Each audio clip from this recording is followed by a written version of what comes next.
Life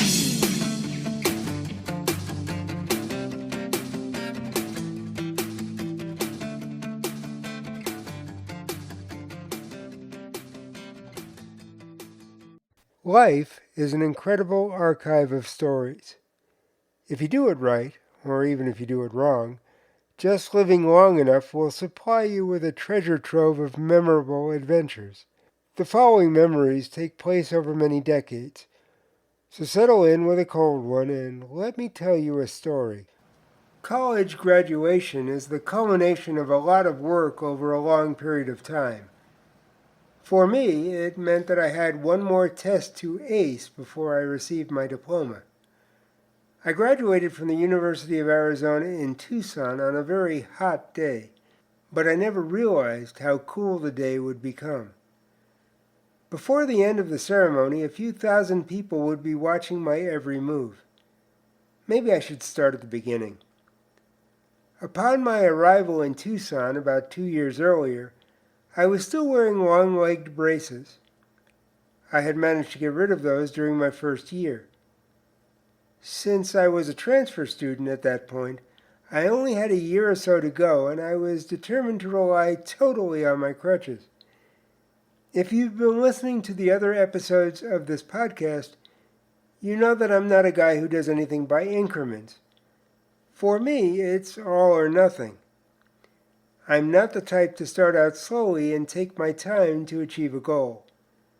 I dive right in and give it everything I've got.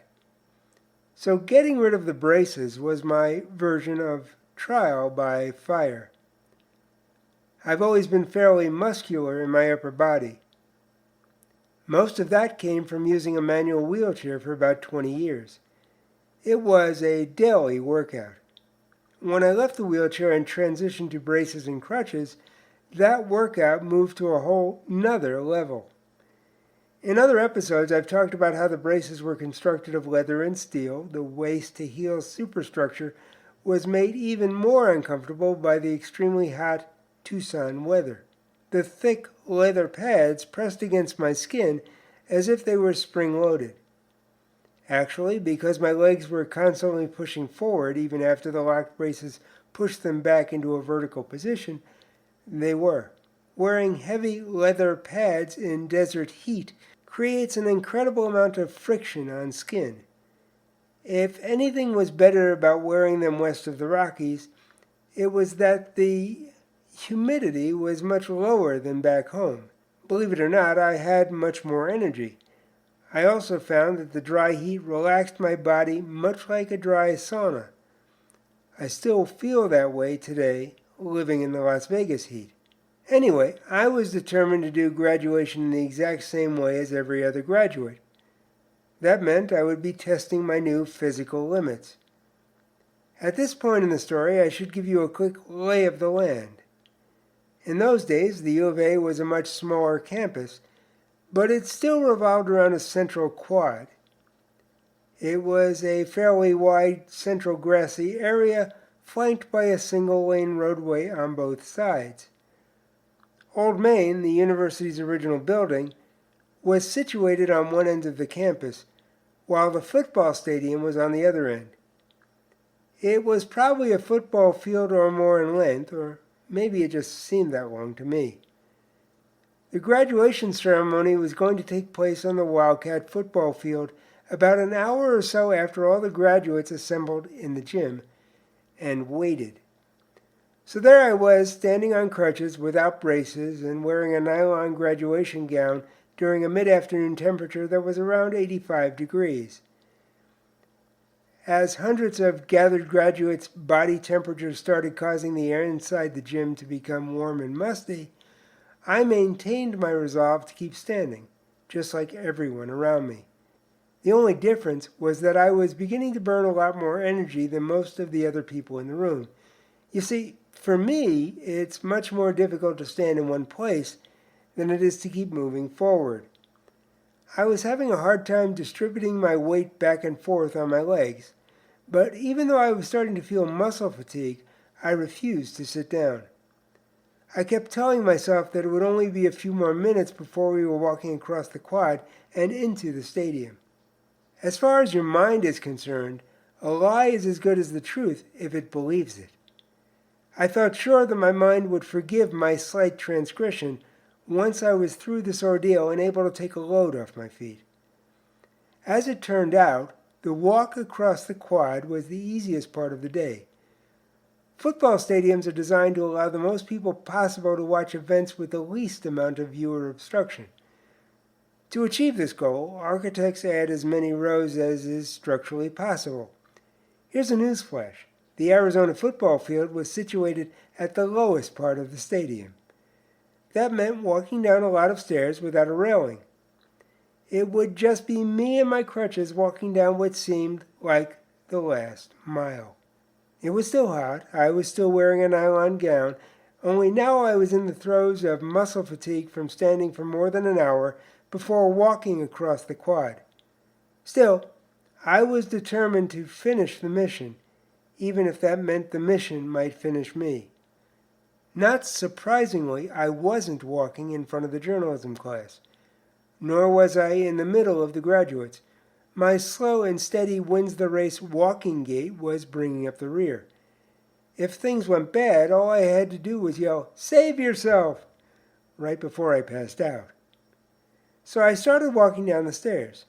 In very short order, I was beginning to need binoculars to see the journalism students. And the engineering students were starting to breathe down my neck. I kept my head down as I looked at each step. My one big fear was that I would become Humpty Dumpty. Fortunately, gravity works in many ways. It also put much less of a strain on my legs as standing in one place had done in the gym. I just kept staring at those steps and methodically moving down each one. I was so engrossed in what I was doing, I never noticed that the journalism students had stopped moving forward. I also didn't realize that the engineering students behind me had also stopped moving.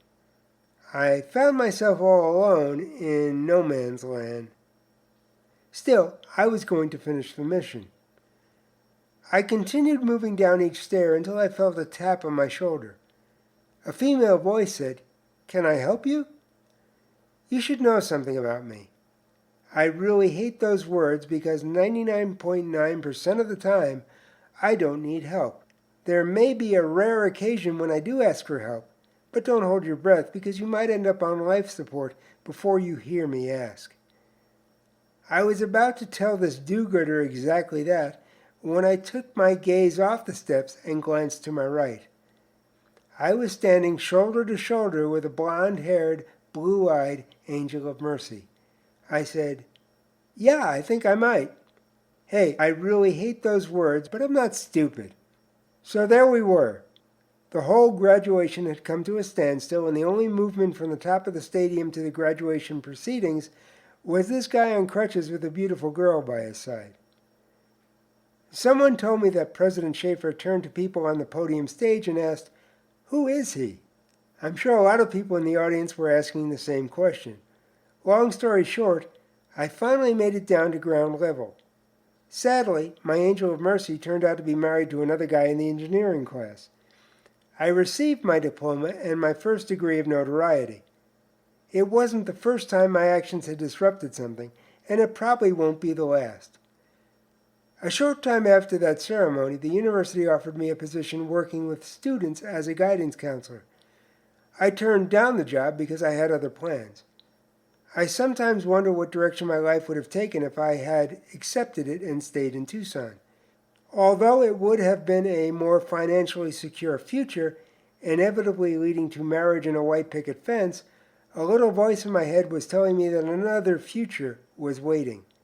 Unbeknownst to me, it would turn out to be one hell of a ride. From an early age, I had learned that barriers were meant to be broken. Life back then was a challenge. It still is, and probably always will be. That's not a bad thing. I've never stopped challenging myself in everything I do. At this point in my life, I doubt that I could put on the brakes even if I wanted to stop. It's like an addiction that I feel comfortable with and always have under my control. Unlike most addictions, this one makes me stronger. The adventures I experienced between then and now have made me who I am, and I like that person. The women I met along the way, who were there for long and short-term relationships, are still a part of me. The gambles I took were riskier than any Vegas casino would ever consider covering. One of those involved walking into the abyss without knowing if I would literally walk out again. I achieved what was considered impossible by the time I was 25. The fact that I was able to achieve what all the experts said I would not be able to do taught me that very little in life is impossible. To be honest, I believe that anything is possible. For me, tomorrow will always be another opportunity to prove that belief. I'm not an optimist. I'm a realist. I know the day will come when something will happen that will force me to stop challenging myself. But that moment won't be of my choosing, and it will only happen once. Until we meet again, be good to yourself and everyone around you.